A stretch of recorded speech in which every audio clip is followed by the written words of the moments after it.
Okay, thank God for the long intro. You guys didn't know I was scrambling back here. I'm like, what's happening? I have no idea. Okay, I think I got the Think text you up got here. it? I think so. Yeah. Oh, there's the chat. All right, I'm still trying to figure out where everything's at, so I don't actually have to babysit it over there, but I will anyways, I guess. Yeah. Silly Ma, everyone, welcome to another amazing episode of Sidereal Astrology, Myth, Magic, Mysteries, and more.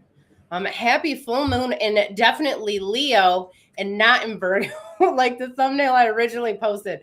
But that's because I was a little sleepy, and when I prepped for the show just now, I just turned on Stellarium, screenshotted wherever it was today, and I was like, "Oh yeah, I forgot it was actually yesterday." So Yeah, that's crazy. I just had the realization. I'm so glad you said something. I live in the past and you live in the future. Like Yes. It's March 4th over there right now. It's not even. Well, isn't it March 4th there Isn't it? too? It's just March Isn't 4th in the it? morning. Well, okay, yeah, it's morning. Yeah, but the moon, Right, the yeah. actual date and time of the moon phases is Yeah. usually different for us, and it can be very confusing at times. Yeah, sometimes I'm like, oh, Yes. yeah. Hi, Actually, Sonia. Okay, 8984. Yes, True Sky. That's us. We're doing that today. We're definitely doing that. yes.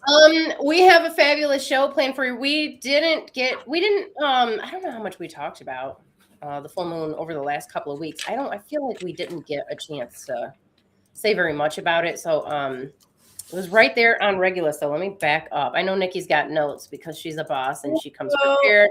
I don't roll that way. I like to wing it. I actually didn't prepare until like this morning. So, because I was watching some YouTube videos and about history and all of that cool stuff. So I was like, oh my God, I was putting pieces together, and so yeah, I'll share what I found out, and which I thought was pretty cool, but actually it's not cool. But there's a lot of not cool things going on. But yes, that is true. That's very true. Who got to see the eclipse? Was that the one in Antarctica that nobody got to see, or did you guys get to see it? We didn't have it here. Blood moon. It just wasn't where I needed it to be from where I could be. Like I didn't. I was too lazy to go outside and try to find it and go look. I think I told you guys. I went out to walk my dogs. I forget which. It was last, a bunch of months back here, but it was wintertime. It wasn't that long ago. Maybe just November, December. I don't remember. But I went to go walk my dogs. It's like 1:00 in the morning. And there was the eclipse. Like the moon's turning like it looks, red, like blood red, And I ran in and I got my daughter. I'm like, oh my God, Alice, you got to come out. She was 8 at the time. And she's freaking out, she's like, why? It's 1:00 in the morning. Like, what are we doing? And we ran outside and I showed her and she was so creeped out, like probably because I got her heart racing and she thought something was up. But hopefully it was a lunar eclipse she'll never forget. Yeah. I've seen a ton of them. And they're all awesome. And I love them. I know there's a lot of fear that goes around it. Sadhguru in particular. That guy. Yogi Vasudev. Yeah. He don't go outside. The energy is going to curse you. You can't eat apparently on an eclipse either because it poisons the food. So I mean, hey, if you want to buy into that and that's if that's the program that you want to accept in life, I guess you can totally do that. But yeah, that sounds amazing. Yeah. Superstitious a little, but that's okay. I know people who are like, oh no, I stay indoors, I just feel better staying indoors, and I get it. I don't get it. If I can see it, I'll go see it. I know, to each his own though. I know. Yeah, I don't know, I just got lazy this year. I'm like, I'm exhausted. Side's way out there. I don't know if I can handle that right now. This cycle started, and I was like, I'm gonna get so much done, and then I slowly lost all ambition, and I'm still battling something. I don't know. I got ill. I don't know what it is, but I'm figuring it. I'll figure it out. Just resting. That's all I can really do. The full moon was on my not on my ascendant, but it's like it's there. It's like around there. So I was wondering if maybe that had something to do with it. I've had nothing but tech issues and lots of funky, weird stuff, and I'm just over it. I'm over it. So is the whole world, apparently. So my little problems don't mean a whole lot compared to what's been happening. So, but this full moon is definitely like the peak of what we saw. The seeds being planted in the new moon. So the new moon, I keep going back to it. You probably, like the last two shows, you've heard me go back to it. But that was a partial solar eclipse. And it was partial because it didn't have anything to do with the North Node. It didn't have anything to do with that. It was kind of one of those rare eclipses. And when that happens, it aligns with the South Node only. It was really, kind of initiating loss, initiating release without renewal, endings instead of initiations, and it has to do with like karma and karmic closures, and eclipse windows have a lot, you get a lot of different information, but things get intense, and karma is always brought up because the lunar nodes are involved, and it has to do with memory, past memories, all of that stuff. It can get messy. It can get messy this time of year for people. It's rare to meet somebody that's like having a super duper good time. I've been having a great time. This week has been amazing. I did a wedding party with a friend of mine, and they were the happiest people I ever met in my life. Yeah. It was so great. And I was just elevated. I'm like, you don't even know how awesome it is to see people like having a great time right now. Because man, a lot of us have been going through it, and there's a lot of different changes, a lot of different stuff going on.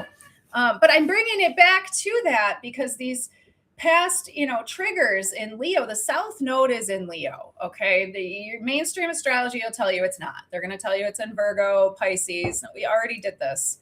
I think. I don't really know what they do, but I just know they're. Yeah, I don't know what they do. But I mean, it has a lot to do with like identity, protection. We talk about Leo, and Leo you said South isn't necessarily like right on top of Regulus. Just about, yeah. It's close. Yeah, it's right about here. Close. Yeah. So I mean, we know Leo has a lot to do with like kingship, leadership. We know that Leo has a lot to do with Mars, in Sumerian astrology. When we look at like what's connected to Leo, I mean, Mars was connected to Leo. You had the big lion's mane, you had said bunches of times. I've absorbed it finally. But we also have Venus too, who was seen as a like warrior goddess in the lion. And the lion was also seen as a protector of the gate of the underworld for Mars. And his escort, his person, Ershkigal or something. I'm terrible with English, guys. I don't have good English skills. But yeah, so anyway, I keep bringing this up because we have like a total world conflict going on right now. And it happened when Mars hit the degree of this partial solar eclipse that happened on the 17th. Mars came up behind, hit that degree, and then that's when, all hell broke loose in the Middle East. What I find interesting is how it's connected to Saturn-Neptune and this conjunction, because in 1953, the U.S. that was also a Saturn-Neptune conjunction year in Virgo. And the U.S. was, and the CIA, the British intelligence, they orchestrated a coup in Iran. And they overthrew the democracy there and reinstated a dictatorship, a different type of leadership. And these types of events, it's almost like a retribution. So now we have Saturn, Neptune in, Pisces. They've come together for another conjunction. Pisces is a lot about karma. It's a lot about accountability. And we're seeing those themes play out now between these countries. So it's just, to me, very interesting that, another Saturn-Neptune conjunction brings up the past. We see a lot of past themes, past life themes in Pisces. Cetus too is right there, and Cetus has a lot to, I don't know. Okay, like when I read about Cetus, it's always like this, the chaos monster. But like, I think it's just more like that underline frequency underneath everything. So like, there's definitely chaotic energy going on, and we're confronting a lot of that. It's been an insane few days for me because I don't watch a lot of the news, and I haven't been on social media. I don't really go on there too often. And I'm typing, and we have an X account, ISAA, follow us on there. And we have an X account, and all the notifications started coming in about what was happening between, Israel and the United States and Iran. And it was quite the show to watch. And you don't know what's AI. You don't know what's real. You don't know what videos you're seeing are real. No clue. Some people put bullshit AI videos out there and pass it along as like, this is war. And so I don't know. It's a confusing time. It's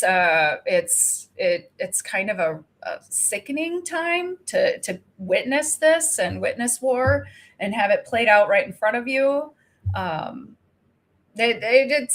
you see the way the media is acting and how they're portraying everything, and it's actually really disturbing to live in the United States and see what the hell they're talking about and what they're doing. It's very not on the up and up. It's not on the up and up, but people are starting to catch on. So it's definitely karmic. It's definitely insane. We're talking about collective change all around the world, and we've been talking about this for a really, really long time. And I do not see how we can be talking about Saturn and Neptune moving into Aries and like, is that how we get more? Like, no, this is not going to end. These are past themes that need to be purged, and they need to be played out, and they need to be confronted.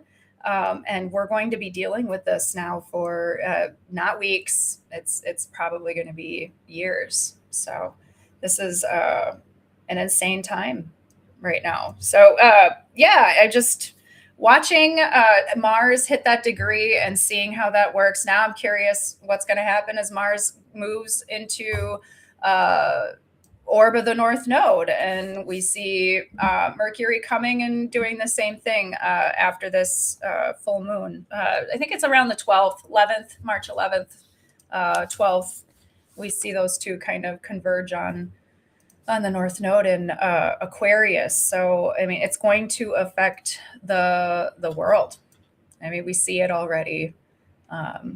It's like, I don't even know where to begin, you guys. I don't even know where to begin with all of this that's happening, because the true sky is really reflecting all of those energies back to us. It's been quite insane to watch. Sometimes I laugh, sometimes I'm smiling because I'm like, it's real. Like what you see is what you get.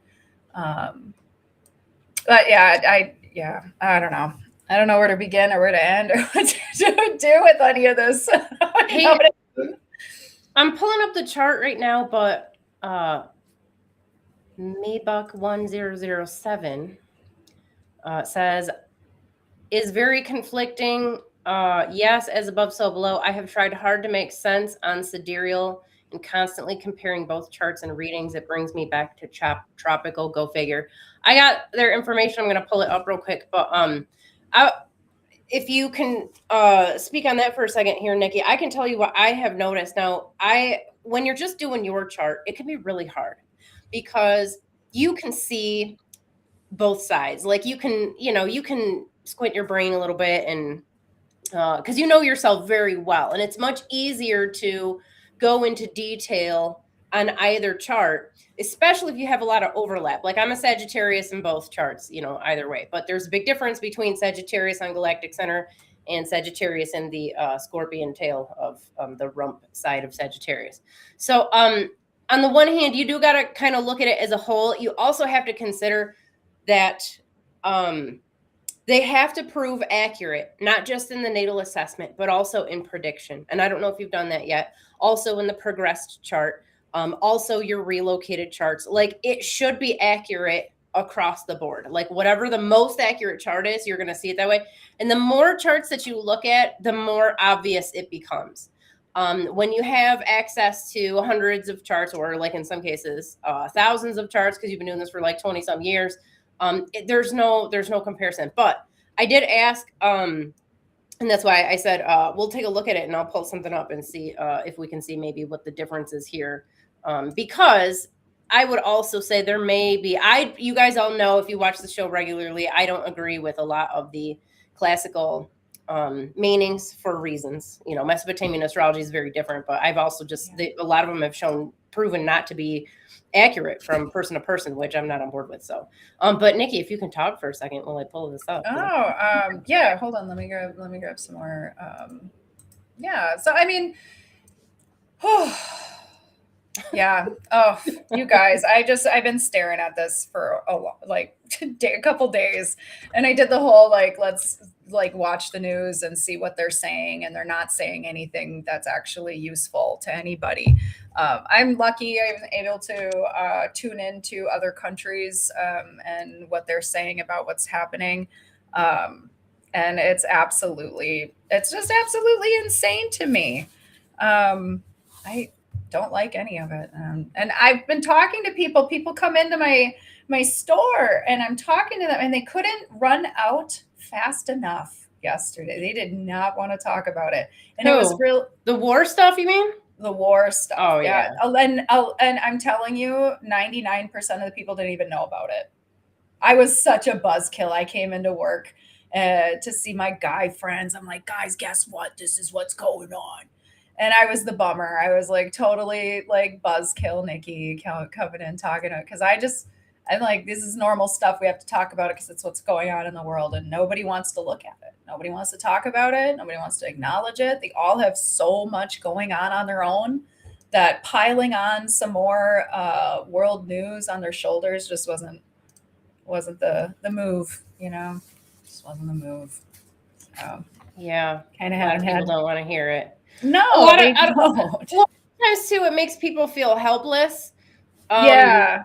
And that's not, it's hard for people. Well, there's this disillusionment about how the world operates and what the story is all about. And we have, found out with the release of these Epstein files that the world is run by secret families, secret societies. Nikki, time out. Can you hear me? I got to do a hard reset. I crashed my video card. I'll be right back. Oh, okay. All right. So yeah, we have all of these discoveries here. We have all of these, this information about how the United States is in bed with, Israel. There's a lot of string pulling, puppetry stuff happening. And it's quite annoying, actually, to see all of this truth, all of this stuff come out and have it be spun into different stories. And really grateful we do have in the United States, we do have some people that are actually on top of it, that are confronting it, that are saying, no, we're not going to do this anymore. We're not going to be puppets to another country. It's kind of too far gone now when you look at it and what's actually happening, because we're in it, both feet. I have a family member who I know gets stationed out in Qatar quite often, and I'm not even sure if he's out there yet, or what's going on. I haven't even checked in with my family to see, but it's heating up. It's heating up, and this has been going on for a super long time. Iran in the 70s. I know when 9/11 happened, we hashed up a lot of what was going on in the Middle East and how the U.S. was connected to it. but it was always, the story was always spun in a way as if we were the, the victims here, and they, are just, out of their minds. And, we were fed, spoon fed all of these, awful stories, so that this is awesome. I'm sorry. I'm trying to figure it out over here. Yeah, no, that's all right. I'm just complaining about video card again. Yeah. No, that's good. That's good. No, because 9/11 is something that is also that brought up a lot of storytelling, a lot of lies. We're finding out that a lot of things that we were told throughout this entire, my entire life. I'm finding it's crazy. It's like we've been on the Truman Show. It's all been a show. Like my personal life, like I'm totally Truman. I found out I was on the Truman Show, you guys. I literally have like it F's your head up so fucking hard that when you realize the life you've been living was a complete and total lie, and you had no idea what was happening. And I'm seeing it on a large scale now with the rest of society, like your entertainment industry, the things you were shown, the people who were rising up to the top, these were all people that were put there on purpose. Like there were CIA operations, to convince you to be a certain way. You look at the way music is. I mean, in that early 2000s, you had, it was like what, 2006, 7, people are starting to ask questions. They're like, what's going on? The one way that you can really suppress people is by poisoning the youth. Like, let's give them some music. Let's show them that they got to go to the club. It's all clubbing time. Like, I swear to God, culture is completely manufactured. Yeah. Absolutely. If you, and I really love this generation that's coming up, the Pluto in Scorpio generation. They don't trust anything. They don't trust you. They don't trust the government. They're little psychologists. They're investigators. They ask questions. They want to know why. And they're not going to be easily manipulated or subdued or lied to. So, I mean, as this thing that we're in right now progresses, I don't think you're going to see a lot of support for the current leadership at all. It's probably just around the world, not just my country, but like around the world. We just have these like folks who are just clinging to power. They're old, okay? Yeah, they're old. All right, like old as dust. 80 something years old. Like go home. What are you wearing? Go home. Go home. My God, you shouldn't be leading anything. Yes, it's time to leave your skin suit and your reptilians. All the reptilians need to go back to Alpha Centauri or wherever they're coming from. Oh my God. So I ran down the rabbit hole with that, and I watched a whole bunch of old videos, like old videos from like the 90s. Early to mid 90s too. And a lot of them were talking about the reptilian people or whatever. They are the monsters that live underground and they need to eat people. And I was like, oh my God, I used to think that when I was a kid, there were monsters roaming underground. When that movie Cabin in the Woods came out, I'm like, that's it. That's exactly what it is. And I would just be shocked. I wouldn't even be shocked if we found out that was actually real too. Like, oh yeah, there are monsters that just live underground and eat people, and we got to feed them in order to serve. What? Can you see my screen? What's next? Yeah. Okay, do you see 2 charts up here? This is the first time I've ever done this on here, so I don't know if I'm doing it right. Okay, I think, because I had to be very careful not to get the details, the birth details and stuff in here. But I think this is the tropical chart, and this is then the sidereal chart. Now, I don't know, and you'll have to forgive me at whatever the name 1007 or whatever. I don't remember offhand what the name was, but I don't know what chart you're normally. So if you go on one of these normal standard chart generators or whatever, they're going to give you, usually they're going to give you the Placidus house system. This is not. So this is the house. This is the whole sign house system because the Placidus system is silly in my opinion. Most of them are silly. So that's why I'm not using. So I don't know. Like I don't know where those would normally fall or what kind you're normally using. So I'm kind of guessing here. Additionally, so I currently use Janus for this type of thing. Are you okay, Nikki? I can't see what's going on. Oh yeah, I'm good. I just knocked some stuff. Okay. Okay. My desk is but Janus only, as far as I know, only allows for a 30-degree house system, which is fine. You can see in here that I have the stars. Like I know where the stars and the constellations are anyways. So like I can tell you in the actual sky where some of these things are, and I don't get super hung up on the boundaries. I will tell you though, this ascendant shift, this moving from 2 degrees of Sagittarius into Scorpio, like well into Scorpio, is definitely a big difference. This let me see here. Hold on, stay by. Yeah. Why does that look like that? Because it's the tropical chart and I don't get it. I know. I don't understand. I don't understand how the galactic center could ever be 26 degrees of Sagittarius.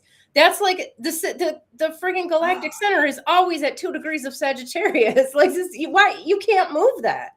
You cannot move the actual center of the galaxy. I didn't realize that they did that in a tropical chart. I'm like, what's going on? How is that even possible? Look at like here's the difference between sidereal and tropical. Sidereal uses the fixed stars. Okay, it uses space. Space. Actual outer space.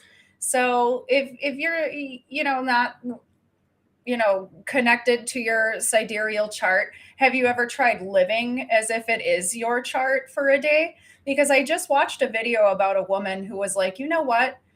I'm tired of fighting with people about the tropical sidereal thing, and she is hardcore tropicalist. Okay. So she was like, I'm going to spend the week living as my sidereal chart shows. And she found it flowed so well.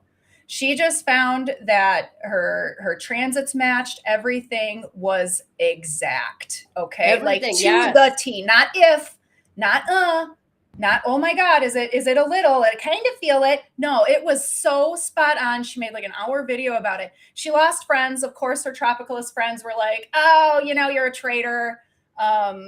Screw you. And she was devastated, but she's like, you know what? I have a new sense of me. I finally found me.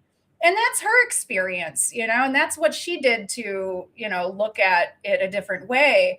And experience her chart in a different way. It didn't take me long to jump into my sidereal chart because nothing in my tropical made sense. It was just like you're hard-headed and you're mad all the time. Like it was just like some of the dumbest shit I ever heard. And I'd gone to a few different astrologers to tell me, and what was going on. And I literally just felt like they were blowing smoke up my ass. It wasn't me. But that's the way I think it's talked about. When you take the signs and you take the constellations and you just put them on paper, and it's not like you're not looking at outer space. This is crazy to me. You don't see Cetus, you don't see, any of the other constellations around it. Those are influences. So it makes it's a big difference. It's a big change, actually. It's not just like a bunch of archetypes that we're talking about. We're talking about energies, like a big cosmic engine that's just roaring all the time, making connections. And there's just tons of like I used to call it a brain, but it's almost like an engine, it's just a cosmic engine. It's just rolling. There's always stuff happening. The energies are always pulsating.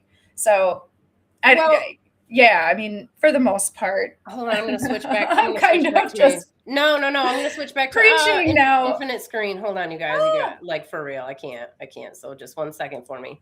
How do I hide that? That is just so hide cool. it. Hide. Oh no, I hid. Okay. So I don't know where you went in the chat. You got a big chart. I need to know if you can tell me now that I got them both up. What about the sidereal chart doesn't make sense? That's probably the easiest way to go about this. But that's basically, Nikki, that's what I was saying is in order to really test them out and to see which one. You can't just look at natal analysis, and you can't just use yours. No, because again, you have to talk to other people. You have to ask other people. This is a problem that a lot of people have with astrology too, is that if you do readings for other people, you've probably noticed. Hold on, I'm going to try to bring up Stellari again. Or where did it go? No. Oh, no. You don't got to do that. All right, let me finish my thought first because I can't multitask again. When you look at other people's charts, oh, it's gone. All right, I can't. Stand by. I'll do the thing. Talk, Nikki. Yeah, no, you're right though. Like you have to really get to know somebody else, and you can do that by talking to them about their chart. That's not what I say, but that's not what you were saying, but that's how I figured it out. Just talking to people about their like. I will you can grab my phone and you can figure it out that way for sure. in Stellarium and then look up where everything is, and I'll talk to them about that. No, I was going to say it's easier to read somebody that you don't know. If you in one of my my courses, I had all of the students. We shared each other's charts, but they didn't know whose it was, so they had to do a cold read on these people's charts with no information. Well, prior to that, and they did great. Everybody did great using the Mesopotamian meanings, by the way. Yeah. But prior to that, we had people read like a family member or a loved one, and everybody reports the same thing. It's easy for me to see this in this person because I know them so well. You can take every aspect of your partner, your child, your best friend, your sister, whoever, and you can look at a tropical chart if you wanted to, and you can find that in there somewhere. But the true test comes in when you cold read somebody. You have no clue who you're talking to. You might not even have met the person. They just, maybe they bought a reading and you're recording it for them. And to lay out all the information without knowing anything about them and completely nailing it. I've never, not once, and I know, Nikki, you can say the same thing. I've never, not once, had somebody that I think that's a double negative tell me, oh, that just doesn't resonate. Not a single solitary time. When I started doing offering readings online, and sometimes I still do recorded readings. It depends on what I have time for. But I did a lot of recorded readings, and every single person came back and they were like, wow, you are so how did you nail this? Like, you're so modest, because I'm not sure. You're a stranger. I don't know. This is what I'm seeing. And I walk a fine line. Like, I don't want to offend anybody, but if this is what I'm seeing, this is what I'm seeing. And every single person's like, oh my God, how'd you do that? Yep. How do you know that? How do you know that about me? But it's using the ancient meanings. It's using like the original meanings and using like common sense to layer in what makes sense, culturally, like what can we definitely, like Capricorn, for example, Capricorn, everybody in tropical astrology kind of gives Capricorn and Gemini, I think, get the worst. Capricorn, Gemini, and probably like Scorpio. They're all evil, And Pisces, they make Pisces sound like they're just, idiots wandering through life. Like I know. You guys are all drug addicts, and you just, you can't keep your thoughts straight. You're just idiots. That's how it sounds to me when I read it. I know. I recently had somebody tell me that, and I was like, oh really? So I'm really smart. If you got to know me. Yeah, well, okay, but we can't count medicinal herbal remedies that might make you seem spacier. That's not really, Yeah, that's my industry. We gotta factor that in too. It's like what I do for a living, but it doesn't make me dumber. It actually helps me help people. I help a lot of people. Less enraged. Before and after, there's a big difference. I was talking to my kids too, and I was like, you guys remember when you were young and I just would scream all the time? And they were like, yeah. And I was like, that was my straight edge days. Yeah. Okay. Those are my straight edge days. Okay. Whole decade of it. And they're like, yeah, you're much better now. You're much better now. I have a hard time not getting pissed off. Well, and maybe. I don't think that's necessarily your fault or anybody's fault. I mean, we live in an environment that we're not designed for, even a little bit. Like no time in human history were humans supposed to be this stressed out all of the time. Yeah. So personally, the stuff I've had to deal with, this is like, you know, demanding me to make sacrifices for them when they wouldn't would do a damn thing for me. You know, I just, as soon as you laid as soon as I laid boundaries down, oh, that was it. I was done. I was cooked. I wasn't a part of the family anymore.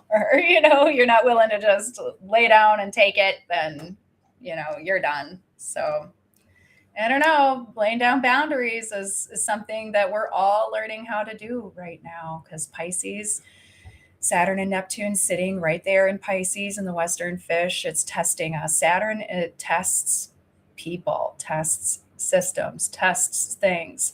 And in Pisces, you can have no boundaries. It's the ocean of consciousness. It's all sorts of things. You know, it's always been associated with religion and like karma, compassion, you know, sacrifice. We're seeing a lot of this now with, you know, pissing off the powers in the Middle East. You know, now we have jihad. Now we have people who are going to kill for their religion, you know, for, you know, their, I don't know, it's not ego. It's, I don't know what the word I'm looking for is, but. I mean, if that happened to America, Americans would stand up and fight too. Like exactly. So can't really get upset at somebody for defending their home. They had every single. You're absolutely right with everything going on. We know that. We know nobody ever, bombs another country or invades another country because they want to bring democracy to that country. That's not what it is. So much better. Those are the narratives that were starting on the news. They got a new one every couple of hours. There's a new reason why. Yeah, there is. The real reason why is because all of our world leaders, or in the United States particularly, have done something dirty on tape, and Israel's got it. I don't know. Yep. Like they all got it on tape. Iran has their own X account, and they're like, we're gonna destroy you pedophiles. We're gonna get you pedophiles. And they're like calling it out as they see it. And I hate the whole thing. I hate it. It's just sad. It's just absolutely sad that it's come to this. I mean, but I don't know, as the American people, what are we, supposed to do? Like, nobody knows what to do. We're kind of just like, wait a minute. Stop paying taxes, first and foremost. And the people get their power back immediately. Yeah. No shots need to be fired. Yeah. Well, the government. Not when some people live off of their tax season is like really good for a lot of poor people because they get their return back, and then that's it. So of course they're going to go file. I understand that, but this is why the system continues. Because everybody complies. When you stop complying, it's civil disobedience. When you stop complying, when you find another way, the elites can't keep doing what they do. So that's all I'm saying. I mean, people got to make their own personal choices, but that is the solution. Outside of an actual violent revolution, which nobody wants it to get that way at all. Well, but I mean, what we're seeing tech-wise coming out too, I mean, is quite different. It's quite insane to see the type of weapons that have been developed for killing people. It's like crazy to me. Hey, at MechBuck1007, you got to send me what's wrong with your current chart so I can look at it. Because I don't know, like, we don't need to, like, spend 2 hours just going through your chart. But, like, I will tell you what's wrong. But you got to tell me. If you're even still there, I see you posted again at 9:49. I didn't mean to interrupt you, Nikki, but I gotta let this person know. That's all right. I was actually reading some of those, and Trish said my son was talking about Jim Carrey being replaced. And I messaged Abby about that, actually, Trish. I was freaking out. I'm like, what happened to Jim Carrey? We got to talk about it. And I don't know if that was really him at that award show. So there's this video going around about this guy who actually doesn't even There we really go. look like Jim Carrey.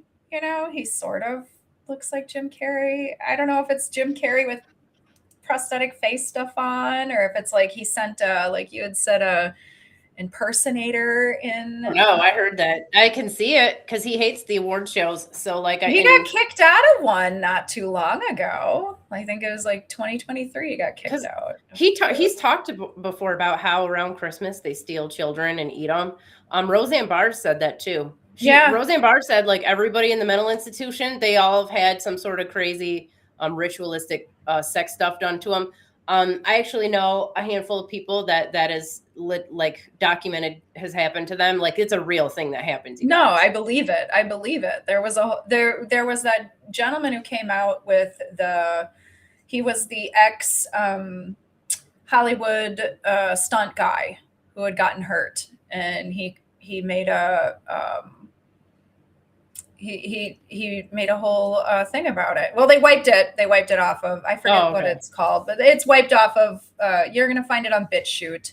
I forget the name of it. I'm always like, I'm never going to forget. But he talked about what the Hollywood folks are doing and how they're a part of satanic rituals. And he had a physical therapist who was working with him on trying to, get his core, everything. And then she started telling him, look, I work with people who have been raped, abused, tortured by the Satanists, basically. So this isn't like not like your like a good versus normal evil. This isn't like Jesus Christ versus the devil. This is actually something completely different. This is actual spiritual warfare. And a lot of people don't know anything beyond what they've been told. They don't want to believe anything beyond that. Like some savior figure is going to come and take care of everything. And that's to be seen. That's to be seen. I don't want to mention, I don't want to say anything that's going to piss a lot of people off, but you're entitled. Yeah, well, you know what bothers me is that we have some world leaders who are telling our military that this is an apocalyptic operation that's happening right now. And I don't know if this stuff is true, and that they're making all of this happen, because they believe that, Christ is going to return if they do all of this stuff. And coming from the people who eat babies and molest children, that your words mean absolutely nothing. And yes. I just don't understand how anybody can take anything they say seriously anymore at all. There is a real movement though in the in some portions of Israel, like they're also trying to bring about the end times. I'm sure you guys have heard about the red heifers that they think that they sacrifice. Yeah, so there's this thing where before the third temple can be built, they have to sacrifice these 2 red heifers, but they can't have a single white hair. And sometime you guys could dig it up, like if you want to go down a rabbit hole, you can see that there's this place that specifically, I think it's in like the United States, that breeds these red heifers, and they inspect them so they can send to Israel so that they can do these sacrifices. And some people think that they already did this sacrifice like a couple years back, I believe, but they didn't announce it. So like there is a real faction over there too that they're waiting on, they need some specific things to happen to bring about the building of the third temple. But that is like the end of times, World War III, because the third temple, that's like where the Dome of the Rock sits on, and like it's not gonna happen like they think it's gonna. So I don't know. I'm a little desensitized, unfortunately. My country over here in the land of Ruth has been at war since 2022. So we've been dealing with similar things for the last many number of years. Our country's being sanctioned, and like all the people now that are just bombing indiscriminately a country way on the other side of the earth have been bitching about Russia. Oh my God, and Ukraine, like, right on their board. Well, you know, somebody said something today that struck me, and it was a good point, and they're right. And I'm not making excuses for China's whatever human rights violations they may or may not have. I don't believe anything that comes out of the United States government. So, you know, I'm always skeptical because I see what they say about Russia, which is just completely. Oh my God, yeah. But they're like, Russia doesn't go to war. Like, or not Russia, China. When's the last time you saw China go to war? Like, never. I think it was Jeffrey Sachs said it. Like, China hasn't been at war in a really, really, really long time. Like, not a real war. And they focus on building up their, what did he say? Like, they've put in some 30,000 kilometers of high-speed railway. Like, China has a ton of billionaires. I don't know. If you guys don't know what's their going on. economy is insane. It's booming. It's awesome. Yeah, and they're doing really well financially. Yes, and a lot of it's because they actually focus on building up their own country, and there's no reason that the United States can't do that. Yeah, right. There's just no reason, but it doesn't. So yeah. Well, we elected psychopaths. I think they're all they're all psychopaths. They're all the same party, you guys. Yes. That we have really normal, awesome leaders, young leaders sprinkled in our governmental system that are fighting this type of thing, you know. But we just don't. If you don't play ball, they find a way to get rid of you. It's the system is rigged. The government is illegitimate. It doesn't exist. I hate to say it, but your vote doesn't matter. Like, whoever you vote for, they're going to do the same thing. Yeah. Oh my God. I just recently saw a nice clip of Trump, and they're like, what's that on his neck? And I'm like, look at his fucking ear. Doesn't look like he's got a hole in it to me. I got shot in the ear. I was like, well, is that staged too? Because I don't think it was. I don't think Hollywood. I don't think it was staged. I don't think he knew about it. But that guy was on record. Won the election. Yes, it did. He was. They tracked his phone. He was going to a building with an FBI location inside of it in Washington, like over and over and over again. Like, come on. Like, this stuff is so obvious. If anybody takes a minute to actually look into it, this stuff is all so orchestrated. I don't always know that the people know that they're involved, but you guys, I know if you're not following it, okay. And I talked about it again last week, but the Charlie Kirk stuff is insane. I was hoping you'd bring that up. And it affects the entire world. So what's happening right now in Iran, they likely part of the reason they took him out was because of this very thing, because he was he didn't know. I don't think he knew that he was bought and paid for by the Israeli lobby.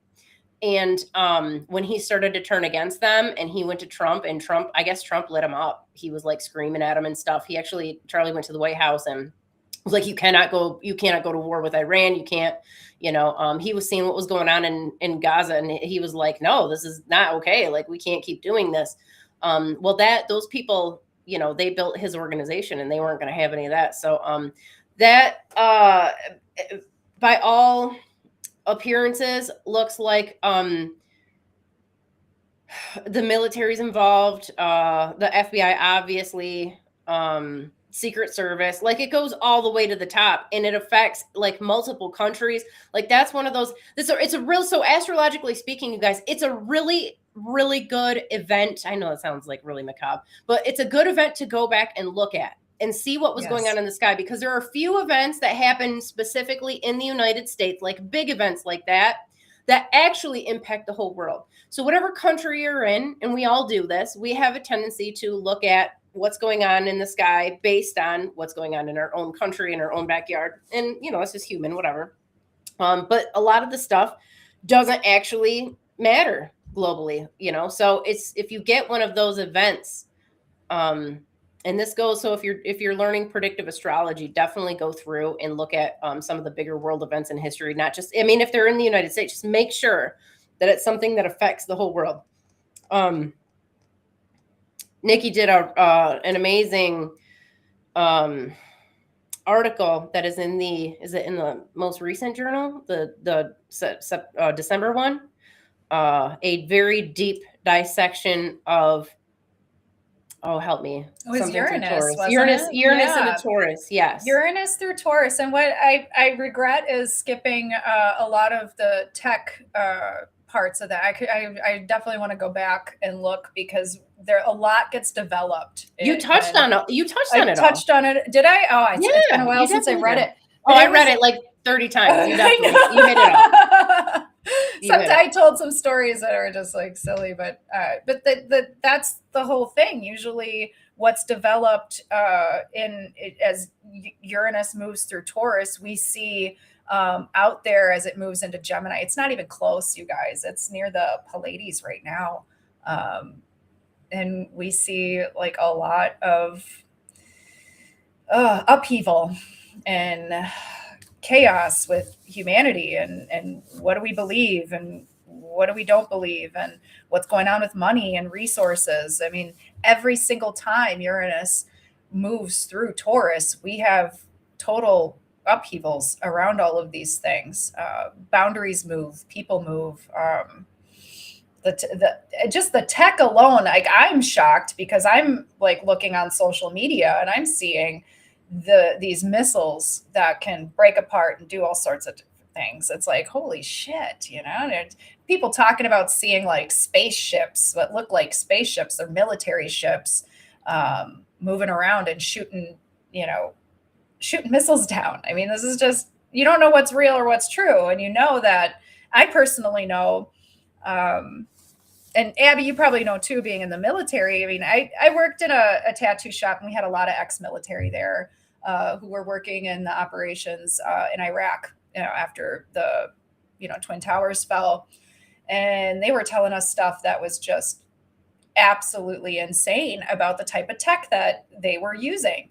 Sure enough, 10 years later, we're starting to see it come out. And then, 20 years after that, we're seeing, so they're way ahead of us. And you'll notice that they'll stage these things like 9/11. I think was definitely staged. They knew they were rolling out the internet. It took away all of your rights to privacy. We're a surveillance state now, all in the name of terrorism, stopping terrorism. But why we should really be worried is that we, as people, need to find a way to collaborate.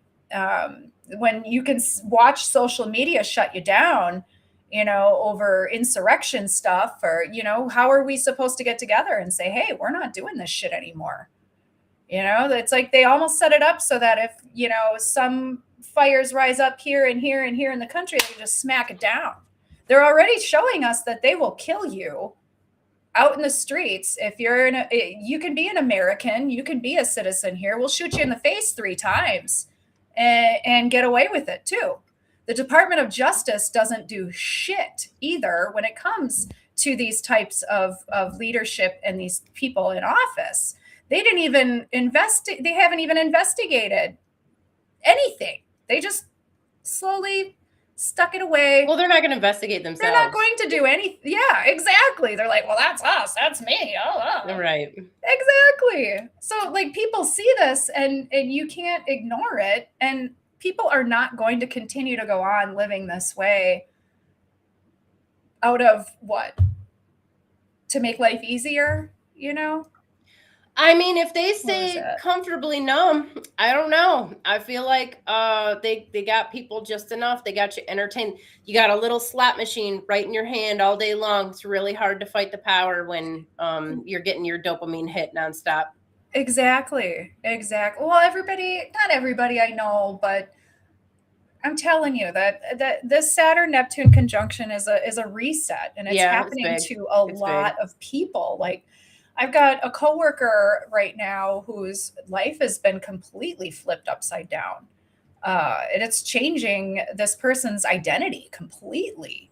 And it's changing the trajectory of their future. And it's actually quite unnerving. They're like, I know you said this was happening. I know you said this stuff, Nikki, but now it's like, it's here, it's happening. And I'm like, what do I do? And I'm like, oh, we'll have to look at your chart. I don't know. Like, you need to calm down, first of all, because nothing good ever comes from, a freak out moment. I mean, sometimes you have to. Once in a while. sometimes you got to let it go. Like this full moon, this whole cycle, it's been making me cry a lot. I don't know. It's just emotional. Everything's been super emotional for me the last probably few years. And it's like weird watching your life like kind of, fall into the same like category as the rest of the world. Like, oh, you guys are living in the Truman Show too.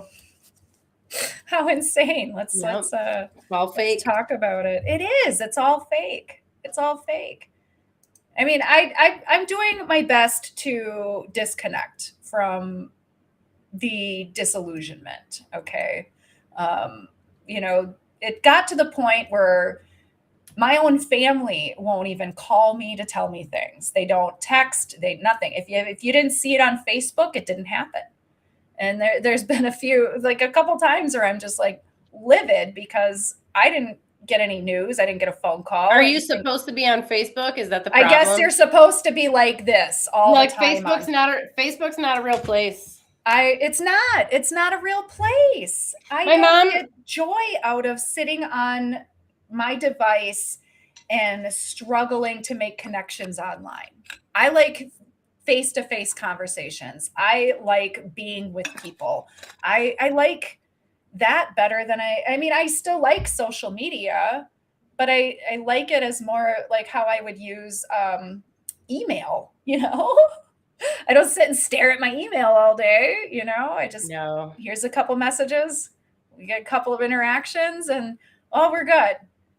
I can't live on there. I can't live like that. It's changed. It's changed Western culture to an extreme degree. I don't know what it's like in other places. I'm not going to speak to it, but I know you can't see it, but everything is a marketing strategy. Everything is about trying to sell you something. I mean, it's just, I guess. I guess that didn't change. I know my mom's husband recently passed. He had cancer and he had been struggling for a little while, and I guess she just wanted to have some time to herself, right, as his primary caretaker, and all of a sudden now she's just this is a 24-hour job for over a year and a half, and then all of a sudden she's just nothing, just like silence. She just wanted to take some time, and apparently people were pissed because she wasn't putting up memorial photos on Facebook and responding to people's condolences. And I'm like, that's not a real place. You don't got to care about what goes on Facebook. That's not a thing. Thank you. Yes. Well, then that's part of the addiction thing that social media sets up. You get addicted to the hearts, the likes, the attention. It's just another way to get attention that you didn't get when you were a kid. I think that's what it fucks with people's heads. Chelsea, I almost spit out my tea. What? Stop. I know a lot of really sweet people on there. But you're right, actually, because sometimes I get some comments on some things, and I'm just like, wow, the elites are literally eating babies, but you give a shit who wrote my song. Oh my God. Yeah. The bones that people have to pick, and I don't know. Just unhappy people need a place to bitch, and social media gives them justice warriors. That's mostly Twitter. That seems like most, or X. Seems like most. Yeah, X is fun because I just go and watch everybody fight. Every time I started to do an X account, I just never really. It never took off. It was just me talking to myself. It's usually me just talking to myself when I'm on social media anyway. So. What is that? Oh, yeah. Oh, there's a bunch. You guys are on fire. Oh, my gosh. Yeah. We go Starbucks. Yeah, let's go through some of these. Oh, my gosh. We'll talk a little bit more about the full moon and see what else we got going here. Oh, yeah. I know. I'm sorry. Hi. No, you're good. You're good.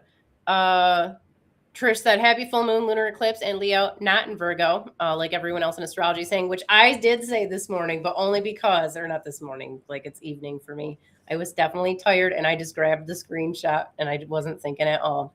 So sorry if you guys were confused in the beginning. Trish said, my son and I cleaned out our home the night before, go through a tough conflict, and came out with a deeper understanding of each other in the midst. And then I fasted through the eclipse. Okay, well, Nice. Sadhguru would be proud. Then you're not getting the poison eclipse food, apparently. I do need to fast. I do need a cleanse. That's probably why I'm constantly sweating. That might be, you know, something. It is good. Like, we're designed to fast. Like, that's a very good part of our I'm not biology. allowed to eat anything. Like, I just can't eat anything. And then I decided that I was like, fuck you, God, for doing this to me. I'm going to eat whatever I want. And then now I'm paying for it really bad. And God gets the last laugh.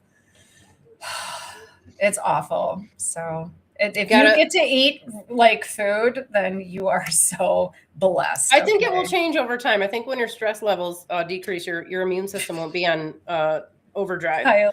Yeah. Yeah. Trish says, my son's girlfriend wanted to see his baby pictures last night. I guess I could pull the thing up. Looking at them brought up some painful memories. I didn't allow myself to spiral when I went to bed. I parented myself with compassion. Yes, we need lots of love and self-compassion. We treat ourselves so much worse than we treat everybody else. It's bizarre. Hey, Trayton. Hey, Chels. Hey, Lori. Yeah. Hey, guys.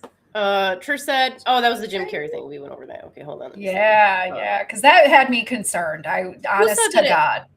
Biba said it was discovered that was not Jim Carrey. I can't remember that guy's name, though. He had a prosthetic nose piece and everything. You said that. Yeah. You were like, that's got to be his... He did great, though. Like, he really had to be like, is that him? I don't know. I know. I was like, is it makeup? Like, what is this? I was genuinely concerned. I love Jim Carrey, you guys. I used to pretend to be him. I was Ace Ventura. Yeah. Yeah. I loved that movie. I was literally Ace Ventura. I've been every character he plays. Like, it's me. I can see that. Biba says, gotta watch BBC or Al Jazeera. Definitely. Or like, there's so many good news, like independent news and journalists on YouTube. Like, that's I know I've told you guys, I don't really watch astrology shows. Namely, guys, I got a specific thing that I'm interested in, and there's just not a lot of it out there. So, you know, so I end up watching a lot of like political commentary and stuff, which I do like, but like, that's where I couldn't tell you the last time I watched Fox News or CNN or any of those, like, you know, I don't watch the news here either, though. I watched this Professor Yang. I think that's how you say it. And he's awesome. It's he does predictive history. I think that's called, his channel's called Predictive History. And you get like everything, what's going on, what's really happening in the history behind it. And he doesn't put his own like political spin on it at all. It's just find somebody who's very factual, who's not in a cult, a political cult, essentially. Not at all. This guy is amazing. I love him. I actually was watching his videos last night. I fell asleep on the couch watching it. Because he has this video out that he just recently put out, and he was like, why the U.S. is going to lose the war with Iran. They already lost. And it's over. I mean, they're still going to fight. Tell by the way they're talking about it. They can't. Yeah, there's nothing they can do. They bluffed. They bluffed and they lost. They thought that they were going to take out the Ayatollah, and then Iran was going to want to negotiate. That's not how shit works. And you guys aren't. What do we call those? God-fearing people. You have no spirit. You have no soul. So you don't understand that. Like, some people believe in shit, you know, and like, you can't just go in and like take that from them and think they're going to sit back and let you do it. They're all ready to die now. They're all ready to be Mars. Great. Well, back in the 50s, they already did this, and those people remember that shit. They're like, if you remember when you fucked with us, and like, there went everything. You know, and now here you are fucking with us again. Like, of course they're going to be pissed. They aren't being Mandela affected. You know, they're not being told lie after lie and rewriting history. You know, they got it. They know. They remember. They were burned. Yeah. And they have a long history, guys. That's the Persians. You know, they got their own thing outside of like the Arab states and stuff. They got like a 5,000-year history in that region. That's a different ball game, you know. Like, Americans are like, oh, I was born here, my grandparents were born here, like they were probably, you know, the great grandparents were immigrants, so like they don't, like, you don't connect to your home to the same degree as you do when like your ancestors have lived there for 5,000 years. Like that's way deeper, way different. That's like the Russian stuff too. They don't understand. They don't understand. Like these people are not, waves of immigrants. They have lived here and died here for the extent of their genetic history. Like they look at it from a completely different standpoint, and like they will blow up the world to keep then rather than give it up. So like, but these people, they really are soulless. Whoever they're sacrificing children to, Baal or whoever, like they've clearly don't know what that is to, Well, we do see that, there's always been a winner in all of this, and it's always the same country. It's always Israel. It's always that they're always winning. They win every single time. So like, it's really easy to see like what's happening, and you can't ignore it. You just can't. No. Yes. Yeah. The professor, he is amazing. Yes, he is. And he's everything he talked about over a year ago. He doesn't even do astrology. I'm like, bro, you're amazing. Yeah. Yeah. Well, and that's the thing. Like all this stuff is telegraphed ahead. If you know anything about history or like you pay any amount of attention, it's actually very clear to see what's going on. It's just really hard to get an unbiased take on it because like bias sells. Yes. The more into the cult you are on one side or the other, the more clicks you're going to get. And, it's just. I like to remain open to information, because new information may come in that could change my mind. And I don't ever want to believe that it's as horrible and evil as it is, but it. Hey, you know what? Oh no, this really is something, isn't it? Oh. This type of thing, like messed up stuff's been going on since the dawn of human history. And if we even, I know like this bothers people, but because a lot of people don't even believe in evolution and stuff, which is fine, whatever. But like if you look at our cousins and the primates, like they are savage. They eat each other. They rape. They know, and like. A lot of the apes, like they're very intelligent. They recognize, some of this horrible stuff that's going on. So like we have some really primitive traits, and depending on the circumstances, that stuff gets triggered.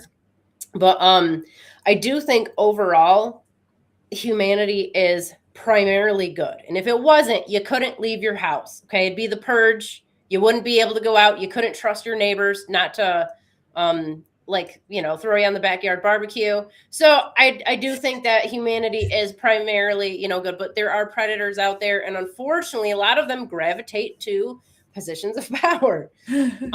So there's always been secret societies. There's always been groups and cults and stuff. And,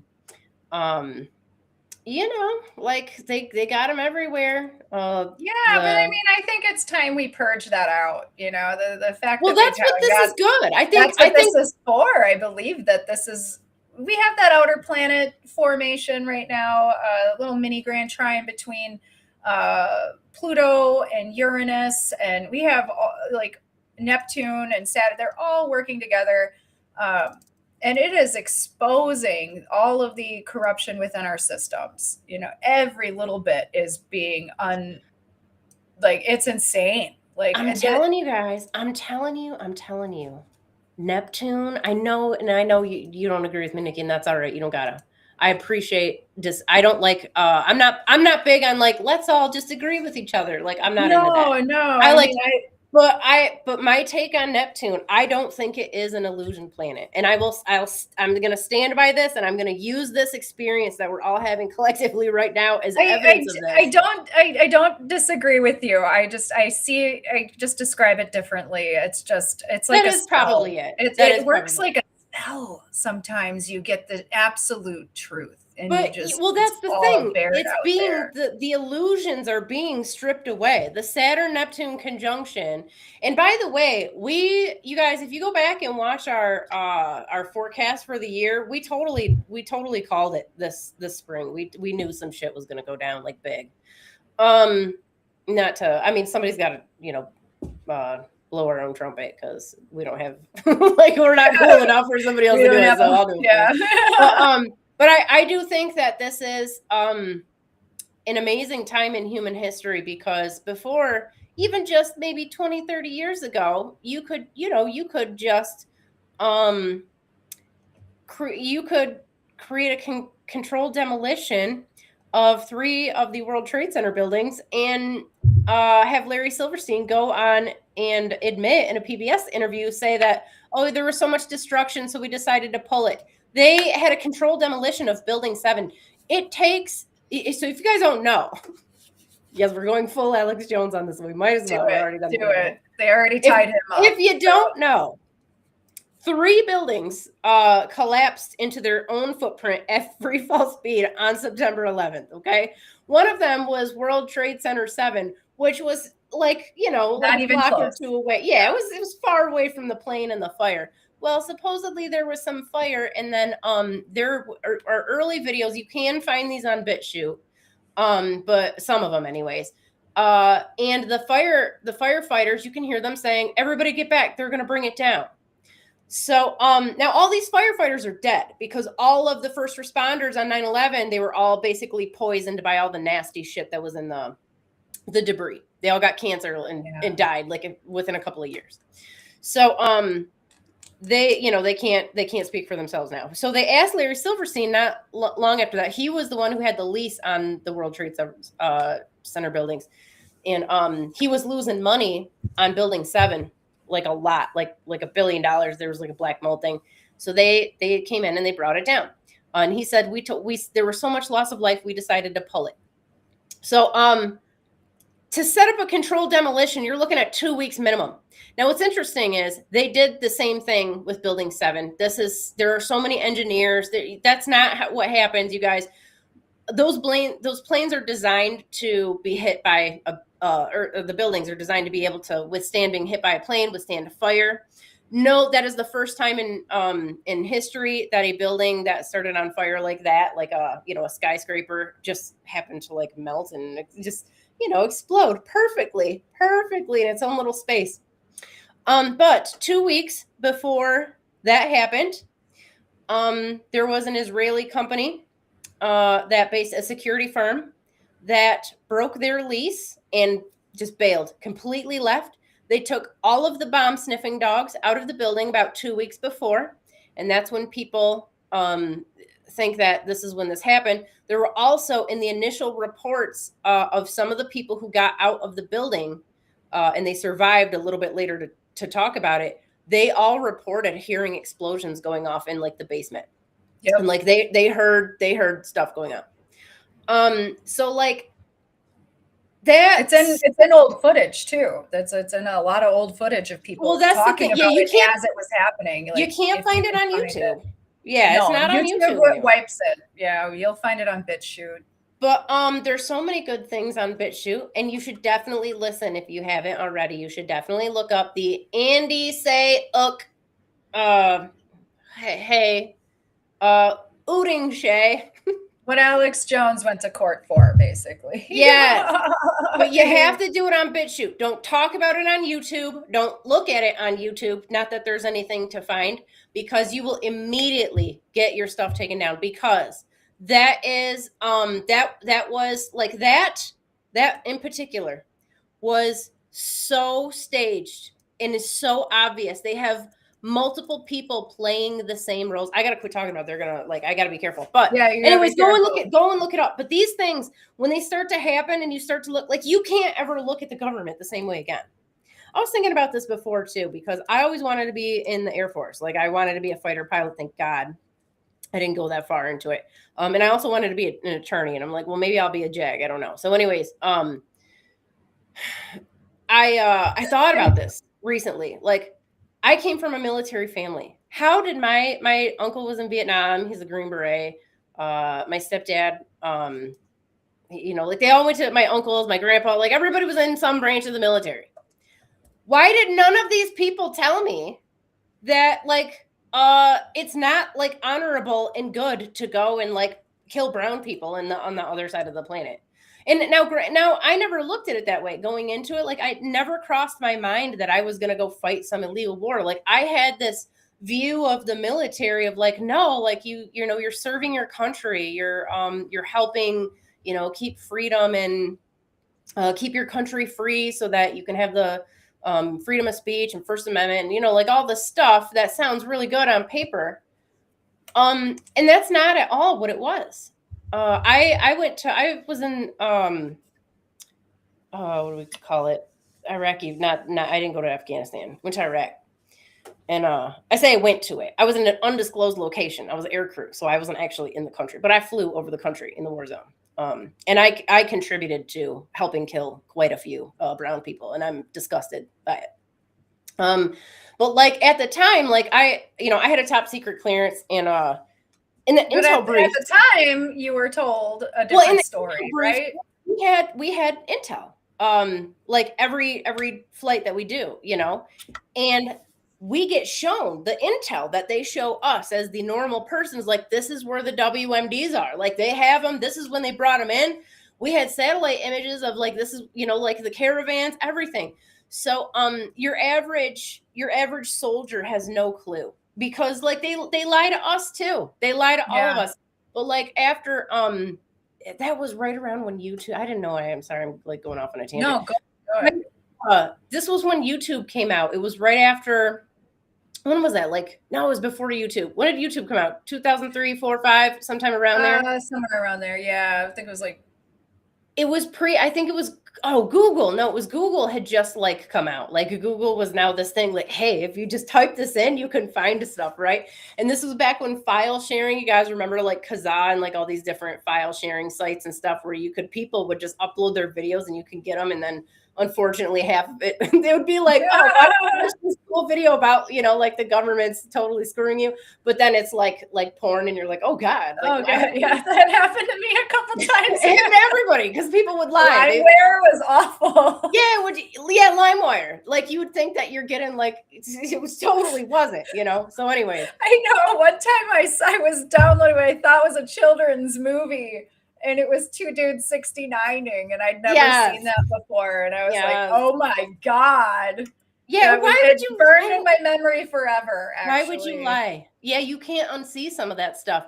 But okay, Disney. So anyways, the point was, back then, this was like prior to YouTube, so like, but they had all these videos of like all the stuff with the Pentagon, the plane that supposedly flew into the Pentagon, which did not fly into the Pentagon, by the way. And like we were looking at this stuff, like at the time we're like, whoa, dude, what's going on? Like, this doesn't make any sense. This is not like, you can't ever look at it the same way. And what's really this goes back to, this was a really long way to tell you what's happening right now is everyone in the mainstream is now being confronted with this stuff that you used to have to kind of dig around and just like stumble upon, or like, a guy's like, hey, you want to see something really messed up? Like, hopefully it's not porn, but so like, I think it's good to an extent. Yes, it's horrible stuff that you're never going to unsee. If you've seen the kids being blown up in Gaza, you're never going to be able to unsee that ever again, like just dead babies everywhere. You're never going to be able to unsee those sick like senators and like these war hawks who are like, good, I sleep so good at night, knowing all these, these children are being, blown up. You'll never be able to unsee that, but that's a good thing, because this stuff is not going to happen it's only going to continue to happen unless people get it up close and personal with it. And then like say, no, this is enough. I do think that's happening. You can see it. So like, right now, the percentage of approval for the Iran stuff is only like what, 29%. Not even. They're lying about that too. It's probably way lower than that. Nobody wants us to see what happened to that school and those kids. Like that, like I'm just like, wow, Israel is like the most bloodthirsty. Like their leaders are the most bloodthirsty people. Yeah, it's not like you're. It's not the people. It's their leadership. Yes, the governments. These aren't the people. That's like, it's so funny because they'll tell you, oh, China's so evil. You meet Chinese people online, they're like, why do you hate us? And we're like, we don't. Like, you're cool. What's going on? You know? Yeah. They're like, oh, you don't hate, like, no, do you hate us? Like, no. All governments suck, but some of them are definitely worse. Yeah, some are worse than others. I had to Google it, you guys, because I always forget the name of this documentary. But it's called Out of the Shadows. Out of the Shadows. Do you remember seeing that one? No. So Out of the Shadows was released in 2020. And of course they like poo-pooed the guy. They're like, oh, he's just trying to get you to go to church. He's just trying to do. But he exposes Hollywood for being baby eaters and crazy. So he got, labeled as being crazy, and you can only find Out of the Shadows probably on BitChute. You won't find it on YouTube. If you do, it's going to be under some other name. And the last time I found it on YouTube was in Spanish, and they had it under a completely different thing, like completely different titles. So it couldn't get wiped. But Out of the Shadows, if you guys haven't seen it, you should, and it's insane. And yeah. I don't know. I could watch it. This stuff grosses me out. Well, yeah, you can't watch it now. My son had sent it to me when it came out, and he was like, "You got to watch this." I can't hear about messed up stuff happening to kids. It makes me I know, because I kept telling him, like, I think there's something going on. And he's been helping me kind of investigate, because he's a lot like me. He doesn't trust any of this shit. Like, it's hard to not be paranoid. It's hard to trust when all you've been is lied to your entire life. Well, the Neptune-Saturn conjunction is not going to have any of that shit anymore. Let me just tell you. You're absolutely right. Like, Neptune has been stripping all of these illusions away. Like, and anything you thought you knew, like, you're finding something completely different out. Yeah. Oh, I'm gonna see what do we got going on? There's a lot of comments. Wow. Yeah. Yeah. Oh my God, it's insane. Oh, you've been perfect. Well, on a personal note, I had a great full moon yesterday. So you guys don't know, we're almost up to the Babylonian New Year. I say Babylonian, it's basically Sumerian too. It just continues over. So like, that's coming up on. It's the new moon closest to. What is that called? The spring equinox, and this year technically. So what's probably good? So the new moon, the mathematical new moon, is on the 19th, but the actual first crescent is going to be like right on the actual equinox, which is awesome. So right there in that window, you get a whole new year. If your new year has sucked thus far, if you're like, man, I blew it in January, try this one. Okay. There's a many thousands of year precedent for spring equinox being the new year. It is the Vedic New Year. Gary O'Toole is I think he's got some videos on it, but he's also got an article that we're going to be publishing. I should probably tell him that we're going to be. I think he knows that we're publishing it in this upcoming version of the journal. So yeah, Gary did an amazing job. He put out some content about this cycle and what's going on. And he did talk about the new year, the Vedic New Year. So he had said the same thing. So if it, and you're set up to kind of fail in the wintertime because nobody has the energy for that, like, it's rest time. And, of course, it's not going to. Most of us don't ever stick with our New Year's resolutions in January 1st. Come on. So you do. I like, he said the same thing. He's like, so you got another chance.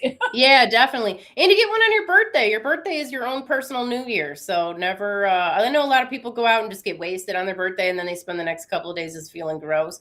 Like, try to actually treat your birthday like a ceremonial ritual cleansing and rebirth. Like, it's a great way to start your year.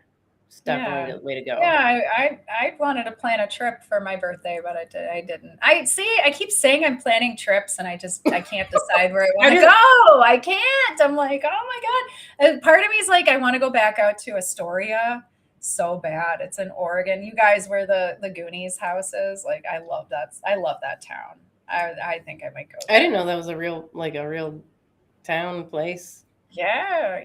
It's pretty awesome. I've gone there a few times, actually. I love hanging out there. So, but I don't know. With everything going on, the flights and gas and everything went up. So I'm like, ugh. Yeah, it might be a good time to lay a little low. Just right Yeah, now. yeah. Just Well, the making things trip calm is down. just to fly out there. Round trip is like over like $1,000, and I'm like, nah. I used to fly a lot when it was like I could pay like, $99 for a round trip ticket or like 200 at the most. I will not pay what they're asking. Oh my god. I'm not driving either. Yeah. So, I don't know. I don't want to go anywhere. I keep thinking Yeah. about it. Like, I actually did want to go to Iran. well, spring Glad is I didn't. like, Glad I didn't go. Not that I'm gonna wait till because I'm not going out of the country without my child, and she's yeah. not fun to take places right now. I mean, she's better than she was when she was 4 for sure. But like, like I just want to. Well, I gotta do know. I want to do the divorced lady trip, like everybody goes on sabbatical, do something. I want to do something, Yeah. I want to go hang out and meet people and Come get to Russia, social. Nikki. It's a good Yeah. time. I don't know. They kind of scared me when they held that lady in jail for having like a weed Well, don't pen. bring drugs into. Of course, I'm not going to bring drugs into into another country. Of course, I'm not going to. Well, that doesn't sound sincere. In which case, definitely then. Not a Can good we idea. meet somewhere else, like Amsterdam or something? Well, but that I don't know. I was telling Andre last night. We did go out for the last full moon of the year, and we had a great time. Probably too great of a time. But I was talking to him and I'm like because he's complaining. So in the summertime, if you guys don't know, in Russia, you get with your job, you get a full month of paid vacation, 30 days guaranteed, federal law. Okay. Oh wow, that must be nice. And everybody goes. They go to Thailand. They go to Egypt. They go wherever they go. Well, my husband went with his I call him my husband, you guys. Technically we're divorced. But he went with his girlfriend. And they wanted to take Alice again this year. Well, they didn't take her last year. I didn't let her. She gets car sick after like 10 minutes. She can't do a 2-week drive to Samara and like all these historical places and stuff. Like she's getting sick to her stomach just like going up the street. So anyways, I'm like, no, you don't need to do that, And he's like, well, she needs to get out and see the world. I'm like, she's been to America twice, dude. You've never even left the country. Like, whatever. But I was thinking about it, and because he's like, well, why don't you come too? And I'm like, yeah, that'd be fun hanging out with like your girlfriend or whatever. Like, you don't understand. I had to go to Moscow in last April, I think it was, this past April, do some paperwork or whatever at the embassy. And I was in the car, okay, right out this window in the taxi, looking up at my window, trying not to cry.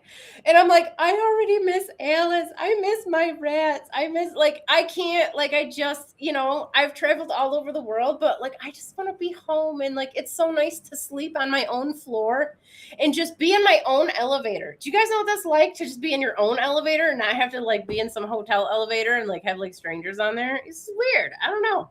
But I think it's the Virgo. I think that, I think it is. And I'll tell you something else. I talked to this one lady the other day, one of my clients. I just like a quick note. She travels all over the world nonstop. Not a single solitary thing in Sagittarius. Nothing. Not a main point. Nothing.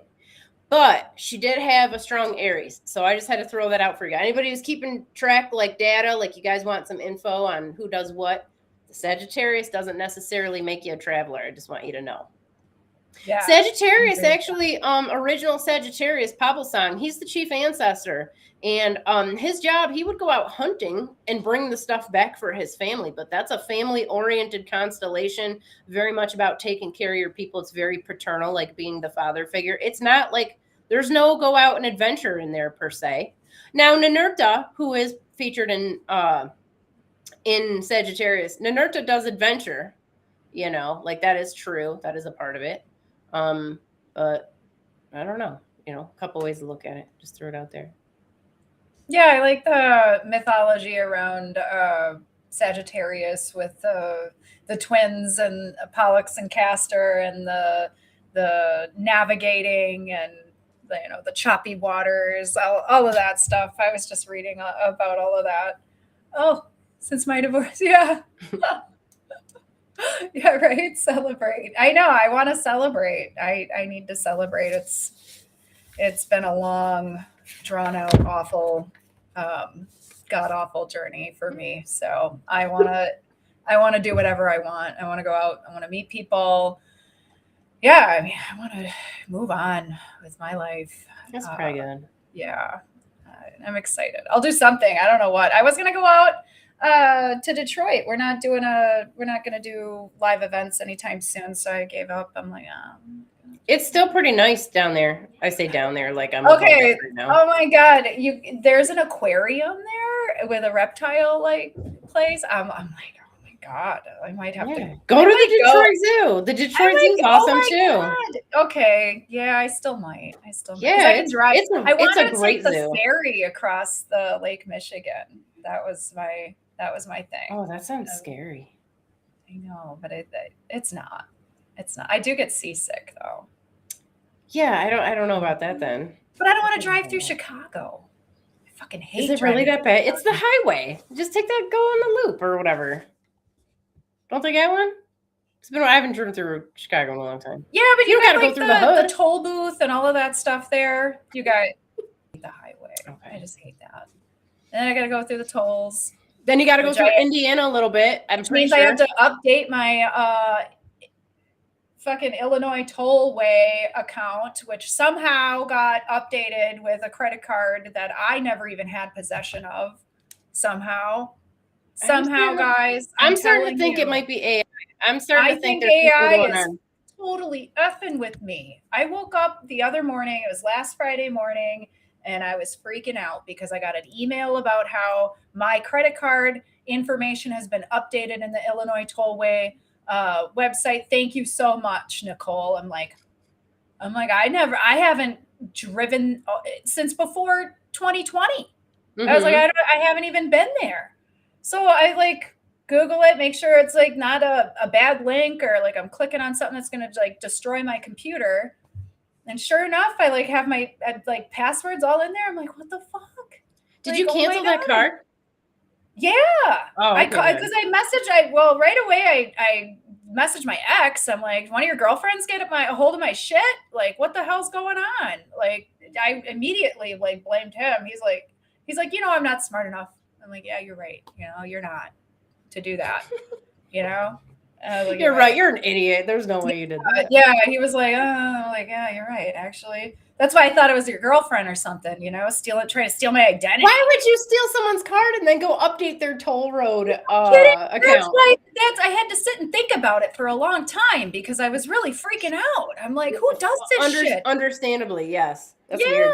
But it was a card I was never even in possession of. It was like I saw that it had the last four. That's my card. It had an updated date, expiration date. I'm like, that's it. Saturday, the card comes. It's like, oh my God, what the fuck is this? Like, I already canceled it. I was already like super freaked out, weirded out because I didn't physically go in there and do it myself. Yeah, that's weird. That's real weird. I don't like that. I think some AI is loose on the internet. I do. Yeah, I do. I really didn't we have AI submit a blog post? We had AI submit a blog post, you guys. That might have been a person submitting an AI generated blog post though. I don't know, but it's hard to know. We don't know. Well, they were a person that never responded to our messages. That is or true. Cannot be found on the internet anywhere. That is true. Yes. So yeah. And I'll tell you something else. I asked it for like names, my chat GPT. I'm like, hey, can you give me some like, names for like a business or whatever. It started pulling my personal passwords that I use in my accounts as part of these names. Yeah.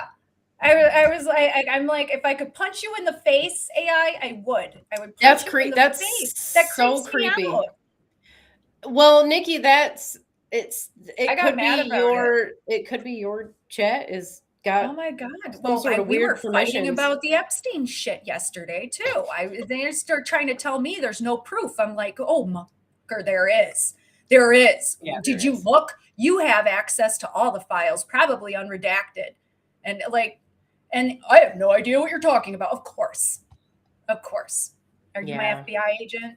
Like, I'm just doing okay, you guys. I don't know what's going on, but it happened. It started happening maybe a week or two ago. But I have just been paranoid, like beyond belief. Like poor Abby. Abby brought it up. She's like, "That's actually kind of paranoid." I'm like, "Yeah," but it's like feel legitimate about it. Yeah, like, but you made a Mars connection, and if I was looking for paranoia in a chart, I would look to Mars. I have noticed a very strong subjective thought process associated with Mars, which when in the wrong spot, so like people with Mars and Cancer, a lot of times, like they get trapped in like a fear loop sometimes. Yeah. And so it does have some paranoid stuff going on at times. Well, I recently had Mars going over my natal moon. So I was like, okay, is that it? It should pass. It should be fine. But I'm still just like psycho paranoid about people, things, everything. I'm just like, oh my God, I gotta cut people out. I gotta cut certain things off. I'm not gonna risk it anymore. Okay. I think that's good. Scared. I'm not gonna do it anymore. But I don't know. I think it definitely has something. I have a Mars Mercury conjunction in my chart, and now we have Mars and Mercury kind of converging on that north node within the next week or two. And I just feel it. You guys, I feel it. I feel like it's making me mental. I don't like it. I'm gonna hide. I know I've talked about it a lot, but I really think that the Mars Mercury conjunctions are really like a hard. Nobody really talks about that being like a hard conjunction, but it can be. It's definitely. So what I just said with Mars being a subjective thought planet, Mercury is an objective thought planet. So one's thinking about you all the time, the other one's thinking about the outside world all the time. And so when you bring these two together, now we have this ball of thought that's just constantly going, and it never ever ends. And it is a lot. Like that is a hard way to go through life. There's just a lot going on in the brain. And then yours is it all in Aries, or is it also a little bit in Taurus? Is it on the it's like the Pisces Aries it's closer to it's closer in the middle. Okay. Yeah, that's just and that just like blows it all up too. Not that I don't get behind Aries being a bad placement, but it is powerful and it amplifies everything, and it's a lot of like new thoughts, new idea. It would be really, really hard to focus on anything. I would imagine throughout life you've probably had that issue. Yes. Yes. And I don't think that's a natal issue, which means that you can't really do a lot about it. I kind of have to just let it go. Like when I write, I have to write in chunks, and then I'll write about sometimes I write about something completely different just to do like a mind cleanse, and then write. Like it's just weird. The way I have to do things is so weird. It pisses people off and they don't like it. People around me. I mean, you got to find a way to work with it, though. Yeah.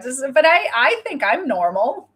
I don't know. I think I'm all right. Well, now that I'm alone, it's nice because I don't have anybody to criticize me or tell me I'm like not remembering things right or fucking with my head.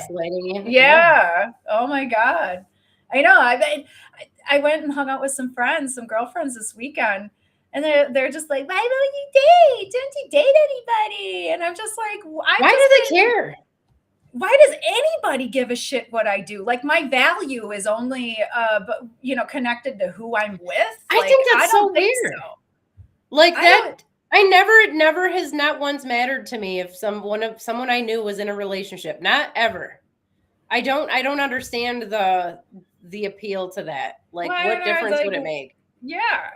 They're like, well, it's been long enough. I think it's because everyone's like, well, you're so pretty. You should be with somebody. You should do that. And I'm like, I was literally held like captive. I don't know what else to say. I don't really know. I've got PTSD and trauma issues. And I think the last thing I need is to go and do some You get bullshit so like that. shit done when you don't Oh have my to. God, Like, I'm someone. free. Like, I'm never gonna give that up. That's why Nikola Tesla created all that cool stuff, because he didn't have a woman, and he even said Yeah. like a woman would make everything impossible, because you gotta like takes all your energy. He's not wrong. And I'm not saying it goes both ways, you know? Yeah. Well, I had a horrible time, and I just need to put some space between. I want to go do things that I want to do. I want to go hang out with people I want to hang out with. I just want to do whatever the fuck I want. And when you have a partner, it's like, well, what about my feelings? How come you didn't text me back? What about this? What about that? And it's You like, gotta babysit somebody. Yeah. I'm not into it. Not doing that shit again. No, I just served a 22-year sentence. I don't need to serve another one. That's how I feel about it. I'm with you on that. So hopefully friends and family watch this episode. Yeah. Get the hint.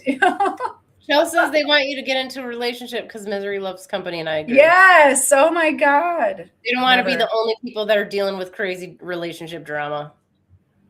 I've had my fill of drama. Whoa. It was constant drama where I have come from. Constant. It never ended. And I'm still like, am like, like it's horrible. Like to never be right, to always have, there's always something. Oh, no. I love being free. I'm keeping it as long as I can and do whatever the fuck I want. Yeah. I support your decision. Thank you. I'm doing the same thing. Yeah. I'm not even thinking about that shit. I mean, I get sad about it because who doesn't want a partner? You know? I mean, no, I know. I don't. Like hang out with and do stuff with, or even get paid. But I'm like, the sacrifices I've had to make, the things I've had to do for partners, I will not do that. I feel like you're romanticizing that stuff. That's what most people do. Yeah, me. I live in reality. I got my heart smashed into a gazillion little pieces, and I'm not doing that again. Not laughing at your sadness and suffering. Yeah, it was truly suffering. I'm not doing that again. Yeah, I didn't have a good time, and I don't see partnerships as good times. Good time ruiners. That's what I see. It's like I don't know. I'm biased because I don't know. I'm a very independent person, and it's really hard to like have to. And I'm like a busy person too. You know, like I'm always doing stuff. I'm always creating something, and it's really hard to like babysit somebody when you're doing that stuff. I don't know. Yeah. And like, you know what? Amen. Babies. That's what it's like. This is gross. This is too much information, but if you've made it this far into the show, you're up for it. But there's not a lot you're gonna do in the bedroom that I can't come up with on my own in my brain. Like I got a great imagination. I got my moon right smack in the middle of Aries, and you can't compete with what's going on up in my head. Let me just tell you. Well, my thing is like nobody's monogamous, you know, they're not monogamous. They don't care. Yeah. And that's, I am. And I meet wonderful people. I've met some wonderful people. And then I find out they're like poly, or there's like, fuck off, you know, no fucking way. No offense. No offense. No offense, but I am monogamous, and I will not meet another monogamous person, and I've come to terms with that. So I'm really good. I'm a germaphobe, you guys. I get grossed out. Like touching the grocery store push thingy. The buggy or whatever. It's just somebody's junk that's been up in everybody else's junk. I don't want community dick. No, I'm not into community dick. All right. I might be vitamin dick deficient, but I will definitely pass on the community. I don't want to do that either. Oh, I know. It's just it's sad. Hold on. There was a question in here. Chell said, does that mean if Mars and Mercury are like smack next to each other in the chart, that's not so awesome? I mean, yeah, it could definitely be a really hard placement for those reasons that we talked about. Chelsea, you're just like me. Okay. You wonder why you can't shut your brain off? Like is that where yours are? She has that same conjunction only. In Virgo? Ooh, that's bad too. Stop. No. Well, I just mean like, okay, so Aries is bad, but that comes with like a creative side, which maybe you can get to work with you. But in Virgo, is it late Virgo? Is it East or West? It's late Virgo near Spica, I believe. It's like just after Spica. If I'm remembering things right, but don't quote me. Virgo, that's going to heighten it in the physical body too. I'll be right back. So now you're looking at it from not just like, oh, it's a creative placement and maybe there's too much mental activity. Now it's really tied in with your physical body, and that can just be really, really difficult. Especially if you're under any type of stress. So like Virgo is very stress, like hypersensitive anyways. The nervous system is tied up with Virgo. So if you like overactivate those and it continues, like you can deal with like something, just to give you an example, I'm not saying this in particular, but something like fibromyalgia might be expected. And this is, this is like constant. You can never turn your brain or your body off at the same time, which can just suck. Like, it's just, it's just not great, if I'm being honest. Although I think Nikki dealt with fibromyalgia too. But again, we're looking at, Mercury is very much, in my experience, I can't speak to anybody else's system. Okay. But Mercury is very much a cognitive, brain oriented planet. Mars is also a brain oriented planet, but we're looking at like the internal stuff. It's more like the gut brain. And it's also very much related to your body chemistry, your hormones. So it's taking, like, when you combined both of those planets, you're really just you're tying everything in together in your system and you're amplifying it. So it's just a lot, and Virgo is very much the physical body. So it's just blowing that stuff up to a different level. Trish says, my Mercury, Saturn, and Sun are in Leo. Chelsea, Saturn and Sun are conjunct. Yes, I have daddy issues. So the Sun is going to dampen some of that on its own. Okay, if they're just there by itself, Saturn's going to kind of get a little bit of a hold on that too. The only issue is in Leo, that's the sensitivity constellation. That's like physical, emotional sensitivity anyway. So like, again, if your stress levels are not managed properly, health issues are basically a guarantee. Emotional mood swings, hormonal imbalance, like it can go, fertility issues, like it could go all over the rails. But generally speaking, the Sun close to any of these planets is going to soften this. Now, Elif Mark, who she's actually going to be doing, there's a link in the description, you guys, if you haven't already signed up for it. I think in May is when the Heliacal Phases event is going to be. But she talks about this, which is an important part of Babylonian astrology. I don't usually talk about them in relation to heliacal phases, just because I don't know, like it's just not a fun way to talk about it when I'm talking to people. But what happens is when the Sun is close to a planet, you don't see it. And this is so in like Mesopotamian astrology, if you don't see something, it's basically like it's not really there, it's not there. So the Sun, hold on, let me see if we can do this here. As you can see, like nothing near the Sun is going to be visible. In which case you're not going to see it again until it starts to move far enough away. And that's one of the times when it becomes visible again. And this changes in Mesopotamian astrology. It changes the nature of that planet and its influence on you. So anytime, just the way I normally describe it to people is anytime the Sun is near a planet, the Sun's going to overpower a lot of those things, which in a lot of cases is really good, because otherwise it could be just a complete disaster. And in some people's cases, it is a disaster. So I know about that. Yeah. But it's a spiral effect, I mean, it's, some people have really clean chapters in their life where things just flow really well. Some people have abrupt endings. They, start things, it ends, and move on. They start things, ends, it moves on. It's always a spiral, and sometimes it's a jerking move, then sometimes it's just a nice little drive. So yeah, it's flexible. You can change anything. I believe you can change anything if you're dealing with like, yeah. You figure out how to work with it. It took me a lot of time to figure out how to work with my hardcore conjunctions and oppositions, guys. I'm just like a big X over here, you know. But it takes time to work with those energies and understand them. And, you know, self-psychology, it's hard. It's hard because sometimes you want to believe things about yourself or your life that aren't necessarily true, or maybe put you in a victimhood type, you know, setting. But a lot of the things that happen to us in life sometimes aren't, you know, chosen. We wouldn't necessarily choose these things to happen to us, but they do happen.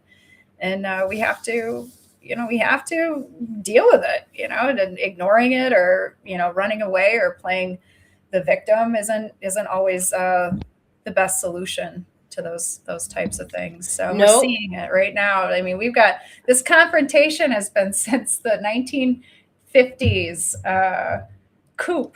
You know, that's how long this has been baking in the oven. And now on the world stage, we've got some crazy things going on during another Saturn-Neptune conjunction. So very interesting. The next new moon is going to be with Saturn and Neptune, right? I think it's March 18th. Oh, I already closed my thing. I believe that's you. Okay. Yeah, that's the end anyway. We'll talk about it again. Yeah, we sure will. We're going to talk about it again. What do we got going on next week? Well, actually, next week. Are we talking to Gary next week? We're talking to Gary next week, actually. And then we won't have a Wednesday show the following week. We'll have a Monday show on the 16th. With Lady Spellbreaker. Yeah. Yeah. We're going to talk about I still don't know. Is she going to be on our show, or are we going to be on her show? She's going to be on our show. Okay, so she's coming to us. Yeah, she's going to be on our show. If I'm not right, then we'll figure it out that day. We'll figure it out as soon as we get there. Well, yeah, I think, I'm pretty sure it's us. And I love our song. We've got a great song, guys. Oh my God, though. It's been stuck in my head for the last week. And I'm just like, please, God, no, I can't. I wake up in the middle of the night to like run to the bathroom, and I lay down, and it's like, just playing Magick, Mystery. Like, shut up. So just stop. So it's catchy. The goal achieved, you know. Yes. We definitely wanted it to be catchy. I know. Our ISAA podcast song is like, oh my God, it's stuck in my head. That one's a good catchy though. Like, it's different. It's less poppy. It's a little bit more dramatic. So I think it's like, it's got like a reggae feel to it. Yeah, like, I love that. Is that what people were complaining about on Facebook? Well, because he says he says the words all like, and they were just like, mad. No, it's AI, and that's the enemy. And I'm like, you know what? Oh my God, the enemy is eating babies. Okay, exactly. The enemy is running the country, and you're worried about who sang my song. Like if a song brings somebody joy, who cares who made it? You know what? I always forget to bring this up. I go off on a tangent, and I always forget about it. Don Patek, who is an outstanding member of the International Sidereal Astrology Association, you guys, but he's made this very clear. He's not a fan of AI, and I totally respectable. But oh God, it did it again. As soon as I start talking about it, it like goes away. What was I saying though? We were talking about AI. Yeah, the benefits. There's benefits. You know, Don is a school teacher. I'm so tired. And so he sees the way AI is copy paste. Nobody's learning anything. Yeah, but nobody's reading. Yeah, and that's true. And so when it comes to students and how it's helping children, I got it. Like he's got okay. His point, and this is a point that a lot of people bring up, is that AI just regurgitates stuff, right? Like it's taking everybody's stolen work and it's regurgitating. What do you think you as an individual are? Okay. You are a product of your upbringing, your genetics, your environment. You are the sum of your beliefs, which are just programs. We all are, not just you. I'm not just saying it's like, oh no, I'm free. No, we all are. Okay. All our childhood traumas. Those are all the ideas, all the books we've ever read, all the movies we've ever watched, all the pictures we've ever seen or drawn ourselves. There are no original ideas. All we do as human beings, I mean, sure, we pull intuitively, but hey, you know what? AI is doing that right now too, which is probably how it got Nikki's information. So like, sorry. Yeah, like we're all just, the only difference between us and AI is we have a smaller pool of information as an individual. We only have like a small, like if you've read like 1,000 books, that's it. That's all you got. You know what I mean? If AI's got like 1 billion books, which, I don't know if it does, like it's just pulling from all of these things. But that's what we all do. So like anybody's original artwork, like you think Michelangelo or what's the other guy? Oh my God, my brain is fried. If you guys can't tell today, it's like completely fried. I had way too much fun last night. Okay, Leonardo da Vinci. Yeah. You think he just like created those art? No, he studied all this artwork that came before him. They studied like these Greek sculptors, these Roman like architecture. They studied it all. He didn't just like wake up one day and create this. Art is an evolution. Language is an evolution. Like everything that we're doing is based on everything that came before us.